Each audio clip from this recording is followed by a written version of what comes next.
Hey all, you ever wonder how Disney can lose $1.5 billion and stay in business? Or how Blizzard can go from the most beloved company to what it is today?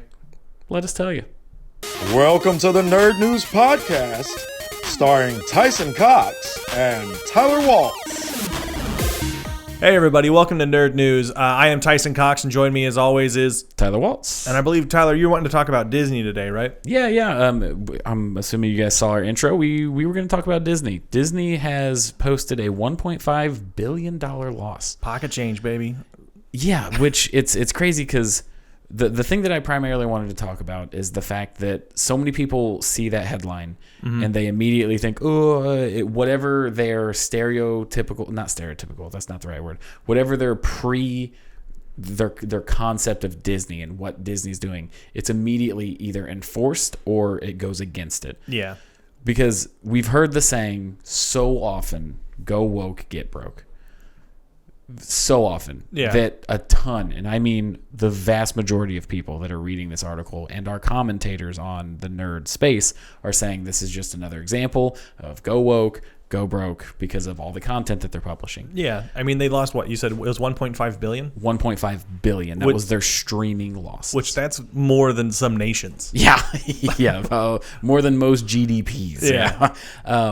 But I will say that my personal opinion is I will contribute a little bit to that. There is a cultural pushback against the go woke, go broke. Like there is a cultural push for that. Yeah. And it has led to big films losing money. Yeah. Because the advertisement is leaning too far one way, the other. Well, and it can feel doesn't really matter. And it can feel like tokenization, not inclusivity, but it's like... Correct. Preaching. Yeah. It's coming off as you're preaching something to me that I probably already believe to begin with. This movie's probably maybe not for me. But the 1.5 billion losses doesn't really even scratch the surface of it. So the key points is that it's a $1.5 billion loss on streaming services. Mm-hmm. That was primarily investment money because they've invested a ton into the streaming services. Just in the last year, think about how many series have either continued or new ones. Like we've gotten Andor. Yeah. We've gotten tons of Marvel shows. We've gotten... It keeps going. They're backlogging everything and bringing in new. They've upgraded servers. So a lot of it is investing. They didn't make as much as they wanted to off subscriptions. So that is a facet that is... There's some truth behind there. But it goes many more layers deep because if they wouldn't have invested as much... They currently, before all this, had 164 million subscribers. Okay. They probably could have posted a profit with that. Probably. With the investments, with the new shows, with everything that they're doing, the partnering with Hulu, ESPN, all of that kind of stuff. Like the ESPN alone is just another huge revenue stream. Yeah, and that seems like a weird combination to me, you know? Well, it's because Hulu already had it.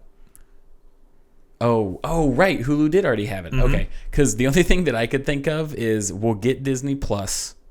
You get Disney Plus for your kids. Yeah. But then Dad can watch football. Exactly. Dad can watch football. It's like, so we got the kids distracted and the dad distracted, and then the mom can do whatever she wants. Yeah. So they went from 164 million subscribers to 235 million. So they did increase their base subscriber base, like their amount of subscribers did increase, so that's good for them. However, their direct to consumer line, which I believe includes the streaming and a lot of like the direct to DVDs, lost $4 billion total. That's a lot of money. Yeah. I don't, not to be controversial here, but Right. That's so much money. And the funny thing is that the article is the 1.5 billion, right? Not the 4 billion. Well, that's because that's what they lost specifically, right? Streaming. Yeah. And it's also because they can push into this go woke, go broke thing. Because every article I saw was like Disney's business practices backfiring. All their dumb decisions on TV shows have lost them $1.5 billion. Yeah. That's a catchy headline. Might be a factor in it. But it's not. But it's completely just doubling down on investments. And like, you know, if they lose money, that's taxes. You know, like there's definitely tax benefits to certain types of loss. Disney's got the best lawyers and accountants Yeah. Well, in the world. And if you think about it too, if that's just lost in streaming, is that, but they're investing not only in like actual physical space and like infrastructure and whatnot, but like if you release a character that people love, Yeah. that's, selling T-shirts, selling toys, selling, cups with their pictures on it, like all kinds of IP growth. Yeah, yeah, and because of that kind of IP growth, they have a gross profit of $162 million. That seems so ridiculous. It's insane. They lost $4 billion and still came up a little under $500 million in profit. Not a half a billion, 162 million. Oh, I think you said 462. No, Sorry. 162. Oh no, only $162 million. But that's insane, and that's 162 million profit. So that's after paying employees. That's after upkeep and all of that other kind of stuff. So yeah, they're always going to lose money, right? Like if we spent $200 on an ad, we lost $200, and then we could argue the recouping and what would go back to that investment. But anybody can simply say they lost blank money because that's money that went out the door. Yeah. People, of course they lost a ton of money. Do you realize how much every day they're doubling down on advertisements and new IPs and acquisitions? And of course they are. It drives me crazy that the main group of people talking about this are basically being like, oh, Disney, they're doing dumb stuff. It's like, yeah, maybe. I don't think they are. It's Disney. I don't think they're really going to fumble the ball this late in the game. They're not going to fumble the ball, but the amount of money that they're working with allows them to mess up bigger. True. Right? Like if you've got $4 billion to lose, billion, right? $1 billion. With a big buh. Fucking you're going. Well, that's the thing is everybody, and it drives me crazy. And I know I keep saying it, but the go woke, go broke. Yeah, they're making a bunch of that content. I can't deny that. Have they calculated that risk? Yeah. Because for every go woke, go broke thing that comes out, there's an absolute banger of a movie coming out as well, or another IP that they've purchased, or a new line of merchandise that's covered for it. They just diversifying their crowd. Yeah. Because I've said this before, not everything has to be for everyone. No, not especially nowadays with the amount of choice. Yeah. Yeah. Now, can you make the argument that they're making too much of that content? Yeah. Sure. Yeah, absolutely. You're going to get fatigue, and it's... Yep. Yeah, because, even their Marvel numbers are down with all, their streaming service shows and everything like that. Because people are kind of wanting either something brand new from Marvel, but we're kind of just still cycling through stuff. Yeah. Well, and it's also coming out so fast. You're like, I'll catch the next one. Yeah. We'll see what happens. Yep. I'll wait for the reviews. Yeah, and they're watering down a lot of stuff too. They're not taking some of the risks that the comic books did with characters because they needed to kind of fit that more Disney thing. Yeah. The biggest reason that a side character like Moon Knight or not your A-team characters succeed is because they can be riskier with their stories. So you get more edgy, more upfront confrontational types of storytelling from it that Disney's not quite willing to do yet. Yeah. So you're getting the same milquetoast stories with characters that you don't care about as much. So, but if you don't think that Disney's hedging their bets. And edging is a different thing. Yeah, right. That's what I do. Oh boy. But if you don't think that Disney is hedging their bets against the stuff that is losing them money, you're crazy. Yeah. They're hoping that they can take a risk on one of these, get woke things, and it's going to take off. When most of the time it doesn't. But that most of the time. But sometimes it does. Sometimes it does. But you know what? Yeah. There's going to be a new Ant-Man movie. Yep. There's going to be another Spider-Man movie. Guess what's going to be able to make up $4 billion worth of loss? Spider-Man. Bug people? Yeah. Right. Yeah. America loves bug people. Yeah. Yeah. So that pretty much wraps up what we wanted to do for Disney. It was just a quick, dirty discussion breaking down some of the more nuanced things, because anybody can look at a headline and be like, "Oh, it's so dumb," but in reality, they're doing fine. They're doing fine. I think the one thing that they openly admitted that was going a bit rough for them is trying to get the theme parks back where they were pre 2020. Yeah. I think they're still hemorrhaging some money there. They are. Yeah. But other than that, obviously they're doing fine. Disney's not going anywhere. Yeah.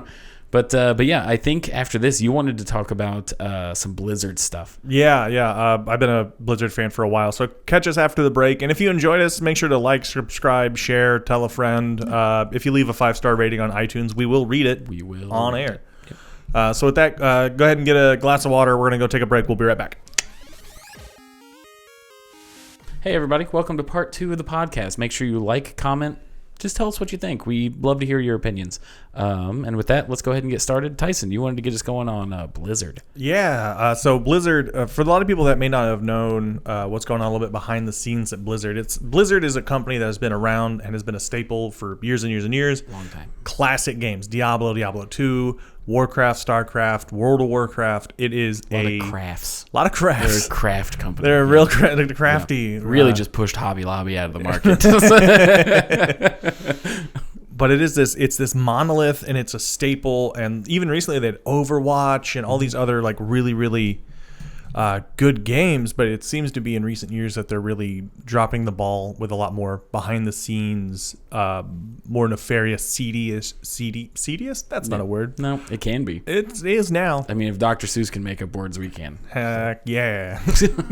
But it is a company that seems to be in the middle of like a fall from grace. Yeah. Even with content that it's producing and with behind the scenes stuff. Yeah.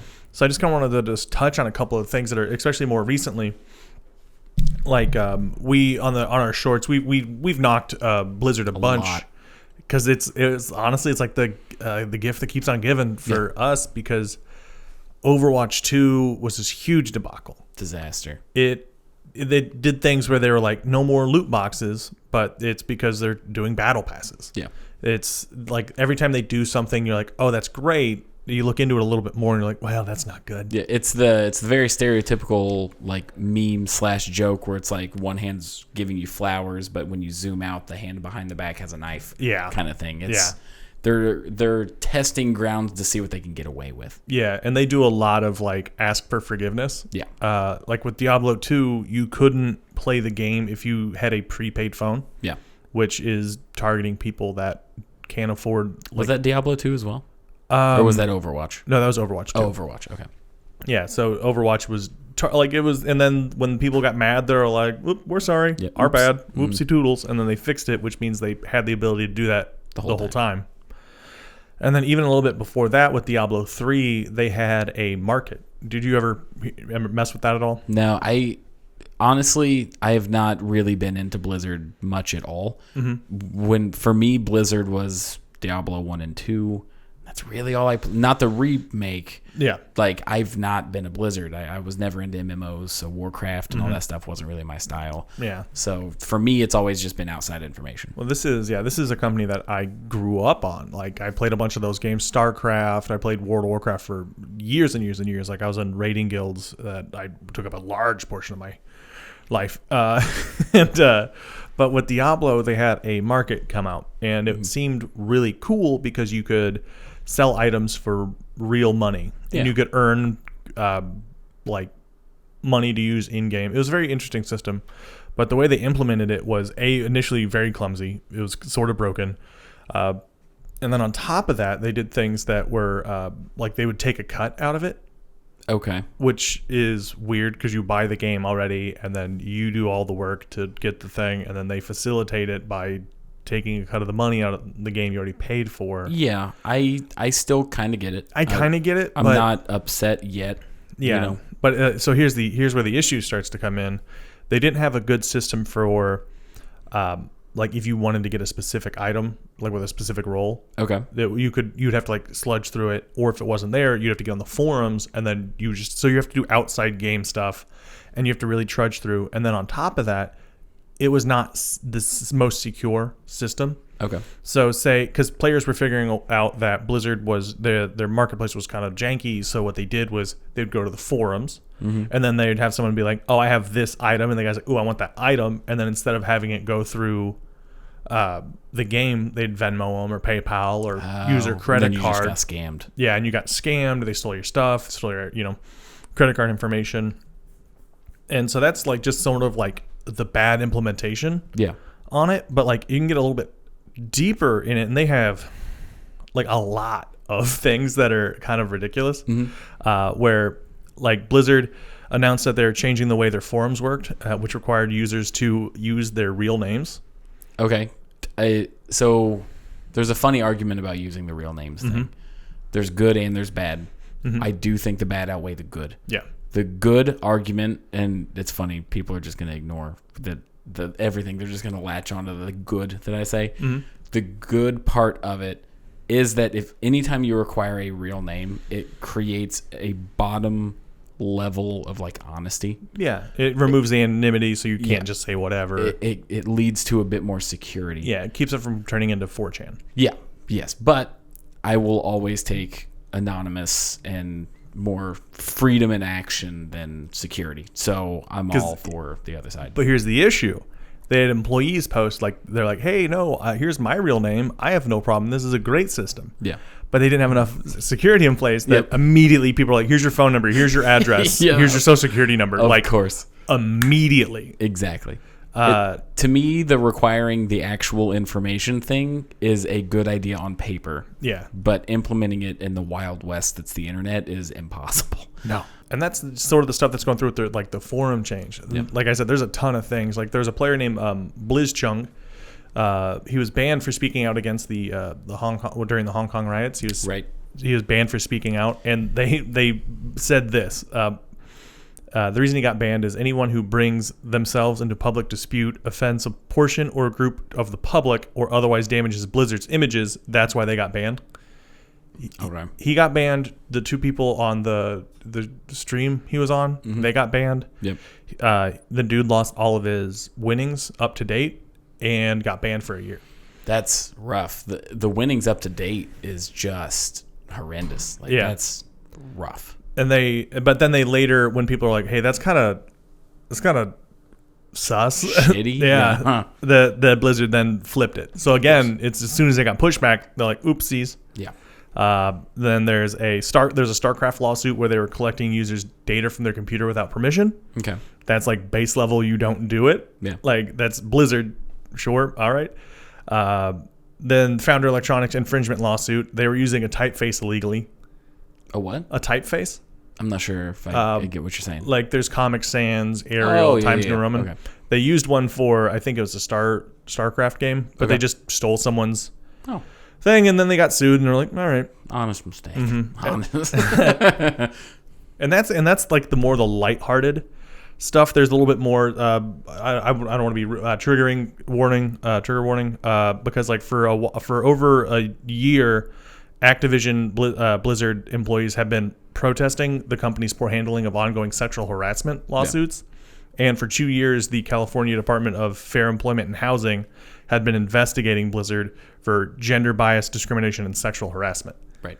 Like, and that's the company. Like, it feels like it's just what it's become. Like, it was, so from my understanding of the very brief, like, history of Blizzard, the reason that it started out as such like a cult hero, folk hero kind of thing is because they were just some guys that got together. They had gaming experience from working at other companies. They split off and they were like, hey, we're going to do it. And they did. Yeah. But it never lost that startup-y, bro-y kind of culture when they went public. Yeah. And once you go public, that's a different animal. You're literally getting transported to another planet in a different arena with different like rules. You know, if you work in a company that's 4 or 5 dudes or whatever, and you've got bro-y crap that goes on, that's between you guys. Yeah. You know, and you're not risking other people. Yeah. Yeah. But as soon as because even if it's 4 dudes, and if one dude gets uncomfortable, you got to fix your stuff. You can't keep running with it. Absolutely. As soon as anybody gets legitimately uncomfortable or in any way that they feel they can't bring something up, that's an issue. That's a problem. Yeah, and if you're not willing to deal with that issue, you've lost the battle. Yeah. And it's not even, Blizzard wasn't even so they weren't just like not dealing with it, they were actively covering it up. Yeah. So that's even huge. And the reason I wanted to talk about Blizzard is because Diablo 4 is coming out, and they're of course like, oh man, Blizzard's returning to form. They're coming this. I don't think they are. I mean, even if they do release a great game, I can't, in good conscience, pick this one up. Yeah. Okay. Because it's just one of those things where it's like, they're just on the business front, they're doing terrible things. On the humanity front, they're doing terrible things. So it's like there's other games out there. That's true. That's true. I wasn't impressed with Diablo 3. Even if I'm removing myself from all of the bad things, I was not impressed with Diablo 3. It was fine. It was not $60 good to me. No, it was fine. Never really liked the Warcraft MMOs. Just never been an MMO person. Like, again, I loved World of Warcraft back in the day. It's what hurts. I can see why people would want to like ignore it because they're like, well, am I a bad person for enjoying it? You're not. Absolutely. But, I mean, it's similar to when like your favorite musician or something gets a huge thing uncovered. It's like, and then you start getting separating the art from the artist, or and at some point everybody has a line. Yeah. It's up to you to decide what your line is. Yeah. And that's up to you. Exactly. Nobody can take that from you. Yeah. And I'm just wanting to inform the public about things that they may not go out of their way to look up. Oh yeah. And I'm just saying that I'm not going to get mad at anyone that does. Oh, absolutely. From my perspective, not knowing or having this history, after Diablo 3, which I did play, after everything with Diablo Immortal, that's just been atrocious. I forgot to bring up Diablo Immortal. Yeah. All right, so if you guys don't know this, it's math. So it technically, like, if you had the worst luck on the planet, it would, what was it, $600,000? No, it was $1.5 million to cap out one mobile character. With the absolute worst possible luck. Yeah. But it's still like that, or it was 10 years of gameplay. Yeah. Like if you have the worst luck, it would take you 10 years or $1.5 million. Right. And that was because of how many different like equipment slots that need filled. Because you could do a poll for swords. You could do a poll for helmets. You could do a poll for chest piece, footwear, legs, gloves, amulets. Like it was all these little bitty things that make a good character. And then the Overwatch. Like, I don't have any faith in Blizzard as a company. Yeah, period. Overwatch, they just re-released Overwatch 1 as Overwatch 2, and they fixed some things and kind of like removed some variety to it of ways. They just seem to be mishandling just everything. Yeah, the only good thing I've heard about Overwatch 2 is that removing that second tank slot has sped up matches and made it more of a just bop bop bop match. Is that so Overwatch 1 had the issue it was either a blowout on your side or the other side. Like there was no like real competitive games. Oh, okay. It was just one side wins. Okay, I gotcha. I don't know. All I heard is that it made them a bit more streamlined, and then you can just go. Yeah. Like it's much more streamlined no matter what you're playing. Okay. But the queue times are still horrendous. Overwatch 1 had 9-minute queue times. Yeah. Like in its season, like in its time, like when it was still being a very prevalent game, it was huge queue times. Which, how long did a game normally last? 5, 7, 10 minutes. So you're in waiting longer than you're actually playing the game. Yeah. Sometimes. But with all that being said, I don't even think as a consumer that doesn't know about the history of Blizzard, why I would have any confidence in their next game. You just you go, well, I used to have fun with it. Yeah. I feel like that's how people look at like Ubisoft and Assassin's Creed. Now, that being said, Ubisoft, Assassin's Creed, having a bit of a comeback. Like Valhalla, apparently, I personally haven't played it. Very good. A lot of people looking forward to the new stuff coming out. Yeah. It was kind of a return to form with like open world stuff, longer game, like an actual $60 AAA game. Okay. Awesome. Cool. For the longest time after Unity, or like right before Unity, downhill. It was just like Assassin's Creed was the Call of Duty of open world games. There was one every year.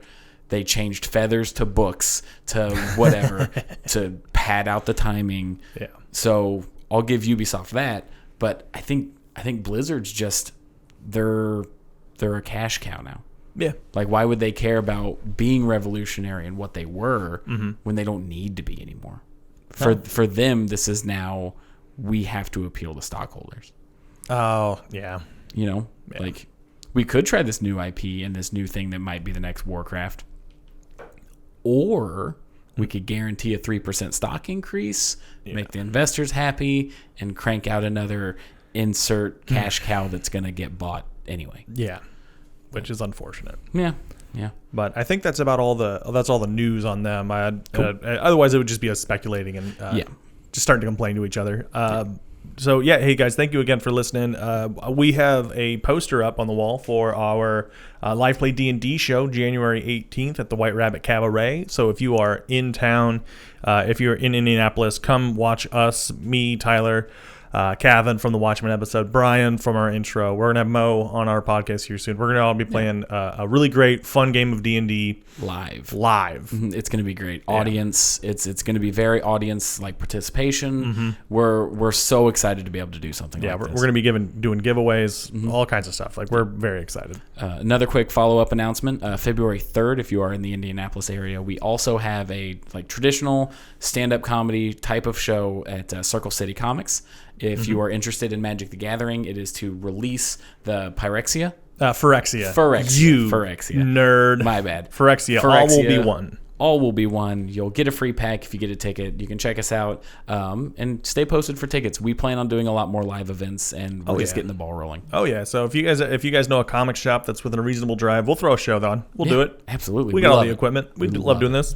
Yeah. But we got a lot of changes coming up, so stay tuned, guys. And remember, like, share, subscribe. We don't have ads. It's you guys, and we're growing, and you guys are doing a great job. Thank you. Yeah. Thank you, guys. Thank you so much. We'll catch you next time.